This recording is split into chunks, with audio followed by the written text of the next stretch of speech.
animatronic spirit of Halloween 9, and welcome everyone to another video.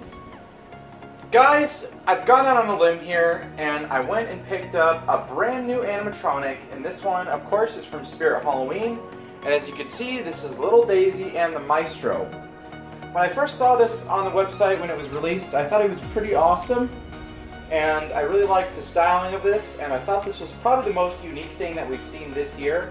Although the Harvesters, some people could argue that the Harvester of Souls is probably a little bit more unique than this. But I think that they're pretty much on the same league. I just liked the way this guy looked. And so that's kind of why I picked him up first.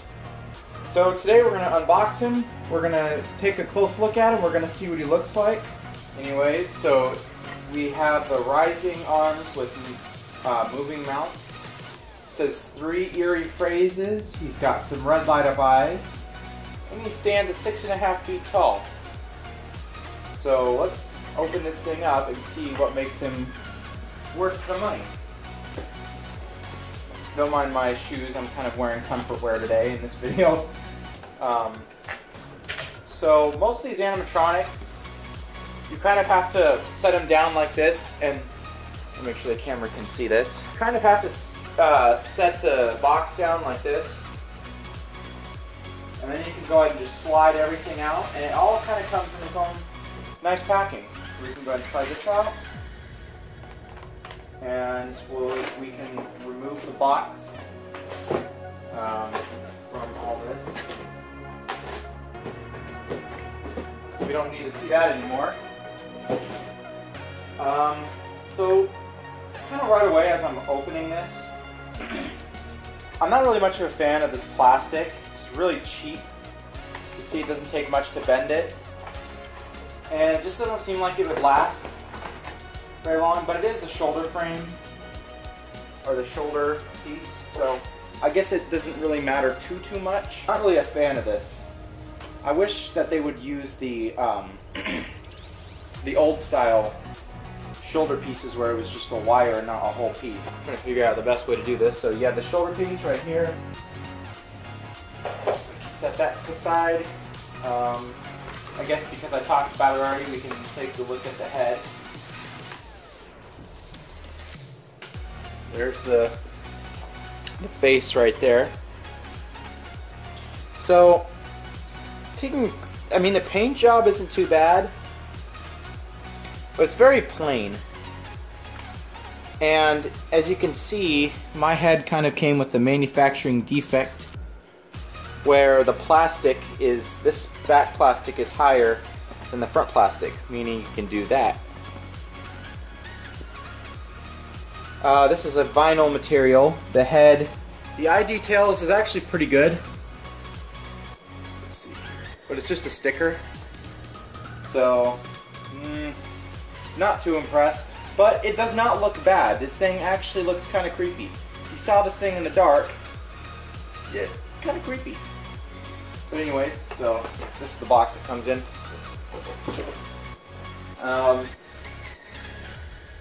Here's a little girl's head, or Daisy's. Again, it's made out of that same vinyl. Her head seems to be put together a little better, but still you can see there's a little seam where they tried to connect the two halves. If you lift it up, you can see it right there. So, but the eye detail is really good. But again, that's just a sticker or some paint. The hair actually feels like it's pretty decent, although it's probably going to get matted up here pretty quick. I'll put her head with the Maestro's head. Take this out. Whatever. Alright, so we have the instruction manual. So, seems like we get a lot of pulls in this assembly, which I would imagine 4 for the Maestro, 2 for Daisy, and whatnot. But I'm pretty sure I could figure it out without the instruction manual. These things really aren't all that hard to figure out, so I really don't see the need to try to use that. But I'll go through some assembly notes as well. Here's her body. Hands are made out of a weird squishy plastic. I'm not really sure what it is. Kind of like that. Which is interesting because this is the same piece that Convulsing Zombie has. And the convulsing nurse, it's just flipped around, and then this one tilts to the side. So that's the arm movement right there. So that's pretty unique. Guess I'll set that on top of the box. Very nice looking. Paint job on his nails is not too bad, but you can see they kind of didn't put some right there. But overall, it's not the worst thing in the world. I don't know where to put his arm down at. I think you put it down here. Or like that. This is actually kind of cool. I just now noticed this, but I guess they have like an eye ring. So he's kind of a demonic gentleman. The story explains it all. If you guys want to go check that out, I guess you can.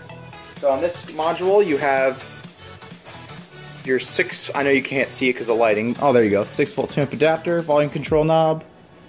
I guess I'll just have it in the middle just like that. Triangle button, speaker jack, this is for the IR sensor. Interestingly enough, it's on foot pads, so I wonder if this was tested before they sent it. Off, on, and I don't see a sound sensor in here, so I guess it doesn't have that, but and then here's your big speaker. Most of the animatronics, except for YJs, are using this type of module speaker setup thing, so that's kind of cool.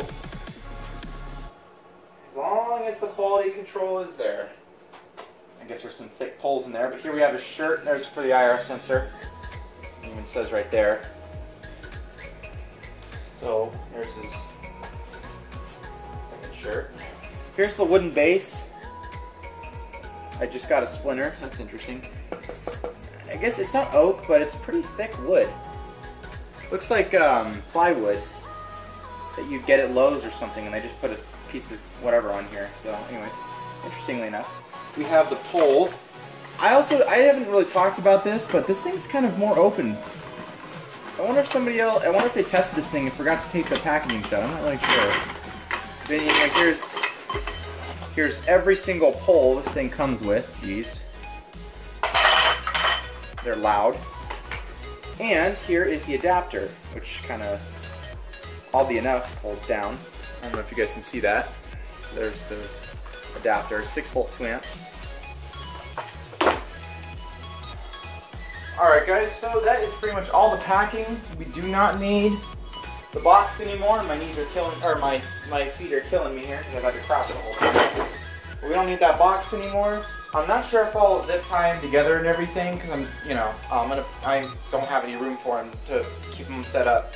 So I'll just probably set him up and then disassemble him just right after or whatever. So anyways, let me get to that. Okay guys, so I'm here setting up the Maestro, and I've already run into a really stupid thing I don't really like. I don't mean to sound negative, but the instruction manual wants you to use screws to attach the shoulder piece on, like that. Okay, first off, the shoulder piece should already be attached. I should not have to use screws to set these things up. And secondly, that I thought was really dumb, and I've already mentioned this, it gives you zip ties and only gives you 4, so that means you can only set this thing up and take it down twice. And then you have to go get more zip ties. Obviously you don't have to get more screws, but you have to go get more zip ties. So this is really kind of a really dumb thing I'm not liking at all. I really hope that Crazy Create somewhere on down the line improves the setups of these things. I'm glad that they improved the connectors a little bit, but the setups are atrocious. Why do I have to screw everything together? It should all either be pre-assembled or I should just have to snap it in. This is really lame. I'm not much of a fan of this. So, anyways, just wanted to make that quick little complaint. She never eats, she never sleeps, she never speaks, but she knows how to haunt you. It seems I've trained her very, very well. So guys, there you have it for the 2020 or 2020 animated Maestro and little Daisy. So guys, I haven't made a setup video in a while, and I thought it'd be kind of cool for all the new 2020 animatronics I bought that I would make a setup. And I gotta be honest, Crazy Create setups really are horrible. His setup is, he is no exception. The screws that he used to set him up are really kind of horrible, and they can strip very easily. They didn't on me, luckily, but they can strip very easily because they're very tight to get into the holes. And they don't really secure anything down very well unless it's like a pole or something. Like her setup, she has poles right there. Well, the pole connects to the base right there, and there's one screw that goes in right there. And it just really kind of was very hard to actually get it to screw in. Come any closer and you'll be joining in on the fun. Okay, so I don't know if you guys just noticed that, but his arms were starting to slow down there. So I don't know if he's got something caught in the gearing or maybe the fabric's getting stuck, but I'm gonna go ahead and check on that. Okay, I kid you not, live on camera, his arms just stopped moving. So already I'm having an issue with this animatronic, which is a good testament to the quality control. His mouth and eyes still work. I guess I can finish up with the unboxing right here. So I was gonna say that I like the eyes moving. I think that the detail on the face is a little plain, but it's not bad. I mean, and it's pretty decent for what you get. Look what I have here. See, look at that. I can't. I just moved the arms. I don't know if you guys heard that, but I just tried to move the arms and it's already broken. That's very discouraging. So this guy will be returned to the Spirit Store. That's really disappointing. $300 and he's already broken, so whatever.